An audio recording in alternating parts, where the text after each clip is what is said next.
اس رمضان میں تسبیح خانے نے قرآن کا ایک پیکج دیا ہے،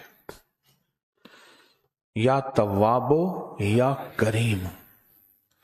انگلی پھیرتے ہوئے ہر لائن پر آپ قرآن پاک پڑھے ہوئے ہیں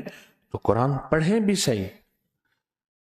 طے کر لیں کہ میں نے اس رمضان میں اتنے قرآن کے ختم کرنے ہیں، ورنہ ایک ختم تو کر ہی لوں گا۔ اور اس کے علاوہ انگلی پھیرتے ہوئے یا تواب ہو یا کریم۔ دیکھیں، قرآن کا دیکھنا ثواب ہے،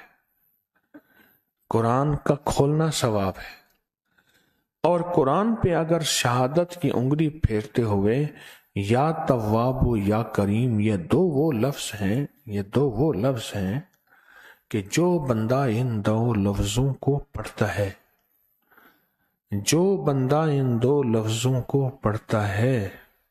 اور قرآن پہ انگلی پھیرتے ہوئے پڑھتا ہے، اللہ جل شانہ اس کی حاجتیں، اس کی ضرورتیں ایسے پوری کرتے ہیں جیسے کوئی کعبہ کے اندر بیٹھا اللہ سے مناجات کر رہا۔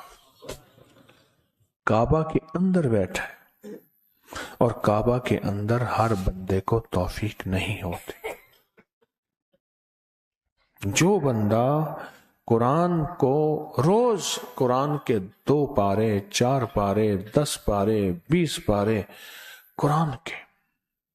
روزانہ، حتیٰ کہ قرآن ختم ہو جائے، آپ تسبیح خانے کے ذمہ داروں سے کہیں، خواتین بھی مرد بھی، جی ہمارے پاس قرآن پاک نہیں ہے، تو بے شمار پڑے ہوئے ہیں ماشاءاللہ۔ یہ بہت طاقتور عمل ہے، اور یا تواب و یا کریموں کے ذریعے جو دعا مانگی جاتی ہے، اور یا تواب و یا کریموں اگر قرآن کی سطر پہ پڑھ کے اپنے کسی مقصد کا تصور کریں،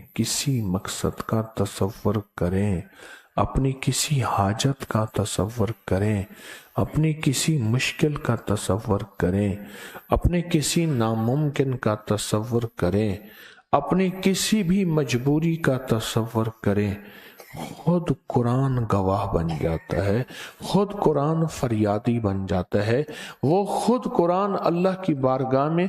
آپ کی فریادوں کو پورا کرانے کی کوشش میں لگ جاتا ہے۔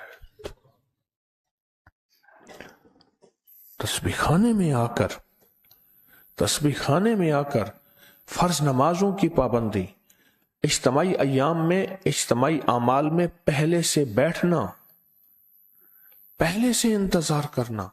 کہ اب ظہر سے پہلے کا عمل ہے، اب ظہر کے بعد کا عمل ہے، اب عصر کے بعد کا عمل ہے، اب افطاری کا عمل ہے، اور افطاری کی دعا کا وقت ہے، افطاری میں باقاعدہ دعا ہوگی، اس میں پہلے سے اپنے آپ کو تیار رکھنا، اور تراویح کے لیے پہلے سے اپنے آپ کو تیار رکھنا، یہ عمل بہت اہم ہے۔ اور جو باقی اوقات ہیں آرام بھی کریں۔ دیکھیں، آرام کے وقت میں آرام کریں، اگر آرام کے وقت میں آرام نہ کیا پھر سارا جہان آرام کرے گا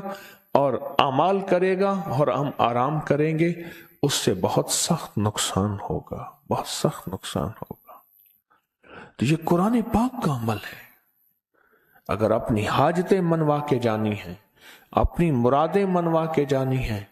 اپنی مشکلیں حل کرا کے جانی ہیں، اور اپنی پریشانیوں کو دور کرا کے جانا ہے، اور اپنے دل کی دنیا آباد، من کی دنیا آباد اور جذبوں کی دنیا آباد کرنی ہے، تو قرآن پاک کا یہ عمل فیصلہ کن ہے کہ ہر سطر پہ یا توابو یا کریمو، یا توابو یا کریم، یا توابو، ہر سطر پہ